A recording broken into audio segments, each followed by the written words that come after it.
ADHD की treatment पिछले 27 years से करते करते मैं एक कंक्लूजन पे पहुंचा हूं कि अगर आप ट्रायड अप्रोच को फॉलो करें, आप अपने बच्चे के ऑटिज्म या एडीएचडी की प्रॉब्लम को 100% ठीक कर सकते हैं। ऑटिज्म में मैं यहाँ वर्चुअल ऑटिज्म के बारे में बात कर रहा हूँ, क्लासिकल ऑटिज्म के बारे में बात नहीं कर रहा हूँ। तो अगर आप ये अप्रोच लेकर के चलते हैं तो आप ये मान के चले कि आप बहुत जल्दी से और 100% अपने बच्चे को ठीक कर पाएंगे। ट्रायड अप्रोच का मतलब होता है ट्रायंगुलर अप्रोच, यानी 3 एक्सिस इसमें आपके रहेंगे, जिसमें पहला होगा पेरेंट्स, दूसरा होगा थेरेपिस्ट या आपका मेंटोर, और तीसरा होगा स्कूल। तो जब तक ये तीनों चीजें हैंड इन हैंड काम नहीं करेंगी और टीम वर्क नहीं होगा, यानी 3 लोग या 3 बॉडीज रिस्पॉन्सिबल हैं आपके बच्चे को 100% ठीक करने के लिए। सो अगर ये सारी बॉडीज अपना अपना रोल अच्छे से आपके सामने प्ले करेंगे तो आप मान करके चले कि 100% आपका बच्चा ठीक होगा। चैनल को सब्सक्राइब कीजिए, लाइक कीजिए, शेयर कीजिए, पूरी दुनिया में फैला दीजिए। मुझसे कंसल्ट करने के लिए 8168790299 डायल कर सकते हैं। +91 जरूर लगाएं अगर आप इंडिया के बाहर से कॉल कर रहे हैं। और अगर आपको टॉपिक पसंद आ गया तो फटाफट से लाइक हिट कर दीजिए, क्योंकि यूजुअली आप वीडियो देख करके निकल जाते हैं और लाइक करना भूल जाते हैं। मैंने बहुत सारे लोग देखे हैं जो कंसल्ट करते हैं, उसके बाद फिर मल्टीपल कंसल्टेशंस होती हैं, यहाँ वहाँ कई सारी चीजें होती हैं, कई सारे लोग सेंटर्स में जाते रहते हैं, लेकिन बिलीव मी यू, आपके बच्चे की जो प्रॉब्लम है उस प्रॉब्लम के लिए आप घर बैठ करके पेरेंट्स ट्रेनिंग प्लान्स के साथ अपने बच्चों को ठीक कर सकते हैं। क्योंकि ये मैं नहीं बोल रहा हूं, ये जो एक्सपीरियंस है इतने सालों का, क्योंकि मैं कई सारे लोगों से मिलता रहता हूं जिन्होंने बहुत सारी अप्रोचेस फॉलो की हैं, और उन अप्रोचेस को मैंने देखा भी है। अननेसेसरली मैंने लाखों रुपए वेस्ट होते हुए देखे हैं, टाइम वेस्ट होते हुए देखा है। और फिर बाद में जब आप रियलाइज करते हैं कि अब हम इस चीज को ऐसा कर लेते हैं, बहुत देर भी हो चुकी होती है। इसलिए टाइमली आप लोगों को एक्शन लेकर के अपने बच्चे का ट्रीटमेंट का कोशिश करना चाहिए, और ट्रायड जैसे मैंने बताया उसके हिसाब से चलना चाहिए। ये एक आइडियल सिचुएशन में काम करेगा, ये एक बिजार सिचुएशन में काम नहीं करेगा। आइडियल सिचुएशन का मतलब क्या है कि जब आप पूरी तरह से, सबसे पहले जैसे ही आपने प्रॉब्लम को डायग्नोज किया, आपने अपने मेंटोर को हायर कर लिया सबसे पहले, जो आपको गाइड करेगा स्टेप बाय स्टेप कि अब आपको क्या करना चाहिए। तो पहला स्टेप तो आता है मेंटोर का, जिसमें वो आपको डायग्नोसिस बना करके देगा, एंड देन आपको बताएगा कि अब ये सारी रेमेडीज हैं, ये पर्टिकुलर एक्टिविटीज आपको अपने बच्चे के साथ करनी शुरू करनी है। उन एक्टिविटीज के साथ कुछ बेसिक्स आपके बच्चे के इंप्रूव होने शुरू हो जाएंगे, जिसमें sitting, attention, focus, eye contact और स्लाइट कमांड फॉलोइंग। यानी बच्चे को अगर आप कुछ कहने के लिए, कुछ करने के लिए बोलोगे तो बच्चा कर भी लेगा। सो इसमें क्या होगा, ये दो जो पहली चीजें आते हैं, इसमें मेंटोर और पेरेंट्स दोनों हैंड इन हैंड इन्वॉल्व रहते हैं। तो पहले कुछ बेसिक चीजें आपके बच्चे की क्लियर हो गई। फॉर एग्जांपल, आपने अपने थेरेपिस्ट को या मेंटोर को अपने बच्चे की, जब आपके बच्चे की उम्र 2 साल थी या 1.5 साल थी, तब हायर कर लिया था। उसके बाद आप क्या करेंगे, कुछ बेसिक चीजें करने के बाद वो आपको गाइड करेंगे कि अब इसका स्कूलिंग का टाइम है, अब आप इसको स्कूल में लेकर के जाइए।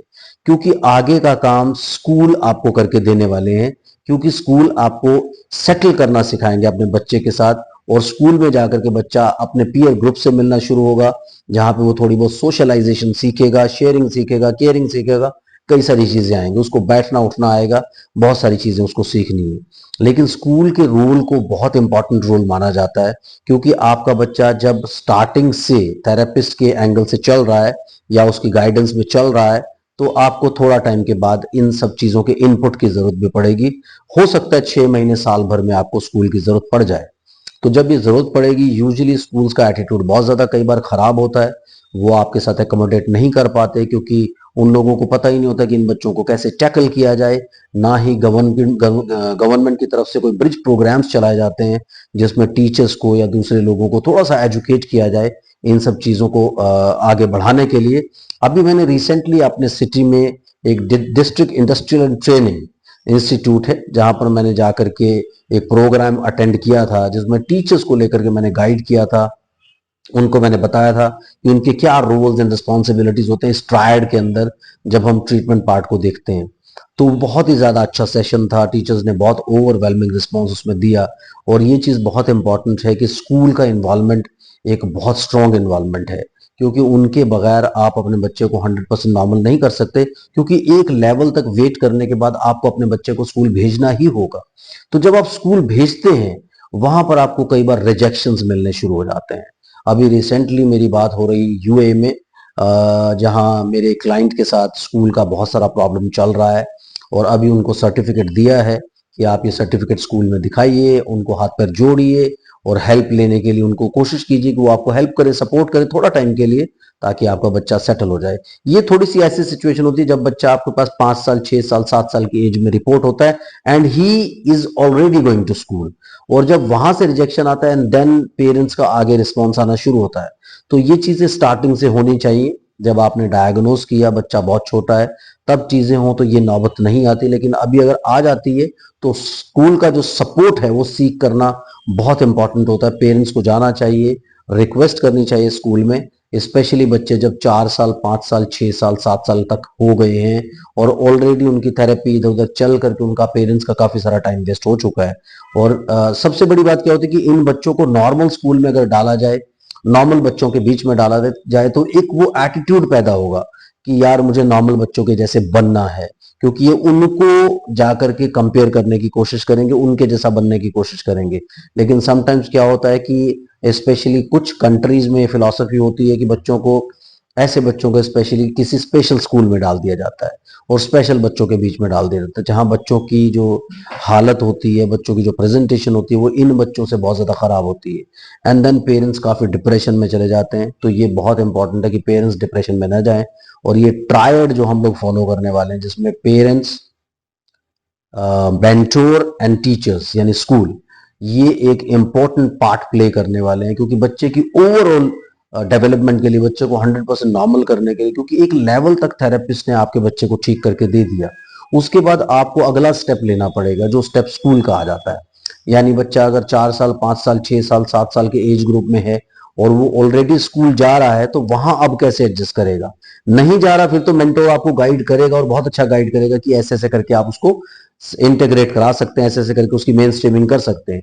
लेकिन अगर वो ऑलरेडी जा रहा है, तब थोड़ी सी प्रॉब्लम्स जनरेट हो जाती है तब बच्चों के साथ, क्योंकि एक लेवल तक बच्चे जब छोटे होते हैं सभी स्कूल वाले लोग कोऑपरेट कर लेते हैं, इन बच्चों को एडजस्ट कर लेते हैं। लेकिन जैसे जैसे ये बच्चे बड़े होते चले जाते हैं और बड़ी क्लासेस में जाते हैं, जहाँ स्टडीज की कॉम्प्लिकेशंस बढ़ जाती हैं, तो जब ये कॉम्प्लिकेशंस बढ़ जाती हैं तब इन पेरेंट्स के लिए और मुश्किल हो जाता है।